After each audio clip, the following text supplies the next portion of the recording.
નમસ્કાર, પાંચના પંચ સાથે હું જયમિની. સમાચારની શરૂઆત કરીશું સાબરકાંઠાથી. સાબરકાંઠા જિલ્લામાં યુરિયા ખાતર માટે ખેડૂતોમાં તંગી જોવા મળી રહી છે. જે તલોદ તાલુકાના રોજડમાં વહેલી સવારે ખેડૂતો લાઈનોમાં લગાવી ખાતર માટે રાહ જોઈ રહ્યા હતા. જે તલોદ, ખેડબ્રહ્મા, પોસીના, ઈડર અને વડાલી સહિતના તાલુકાઓમાં ખાતર અછત બની રહ્યું હતું. જે હિંમતનગર રેલવે સ્ટેશન પર ખાતરની રેક આવતા હોવા છતાં ખેડૂતોને પૂરતા પુરવઠાની સુવિધા મળી રહી ન હતી. જે રવિ પાકના વાવેતરના મધ્યમાં યુરિયા ખાતરની આ તંગી ખેડૂતો માટે ભારે મુશ્કેલી ઊભી રહી છે.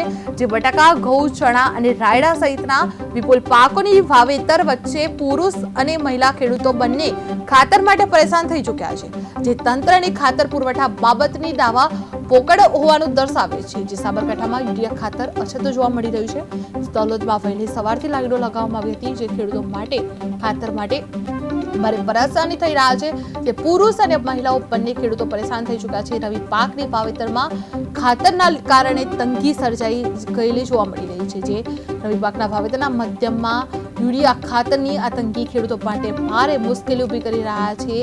જે પુરવઠાની સુવિધા મળી રહી નથી. જે સવારે તલોદ તાલુકાના રોજડમાં વહેલી સવારથી ખેડૂતો લાઈનો લગાવી રહ્યા છે અને તલોદ, ખેડબ્રહ્મા, પોસીના, ઈડર, વડાલી સહિતના તાલુકામાં ખાતર અછત બની રહ્યું છે. જે હિંમતનગર રેલવે સ્ટેશન પર ખાતરની રેક આવવા હોવા છતાં ખેડૂતોને પૂરતો પુરવઠાની સુવિધા મળી રહી નથી અને રવિ પાકના વાવેતરના મધ્યમમાં યુરિયા ખાતરની આ તંગી ખેડૂતો માટે ભારે મુશ્કેલીનો સામનો કરવો પડી રહ્યો છે. જે બટાકા, ઘઉં, ચણા અને રાયડા સહિતના પાકોની વાવેતર વચ્ચે પુરુષ અને મહિલા ખેડૂતો બંને ખાતર માટે પરેશાન થઈ ચૂક્યા છે. જે તંત્રની ખાતર પુરવઠા બાબતની દાવા પોકળ હોવાનું દર્શાવે છે. જે સાબરકાંઠામાં યુરિયા ખાતર અછત જોવા મળી રહ્યું છે. જે તલોદમાં વહેલી સવારથી લાંબી લાઈનો લાગેલી જોવા મળી રહી હતી. ખેડૂતો માટે ખાતર માટે ભારે પરેશાની થઈ ચૂક્યા છે. પુરુષ અને મહિલાઓ બંને ખેડૂતો પરેશાન થઈ ચૂક્યા છે. જ્યારે પાકની વાવેતરમાં ખાતરના કારણે તંગી જોવા મળી રહી છે.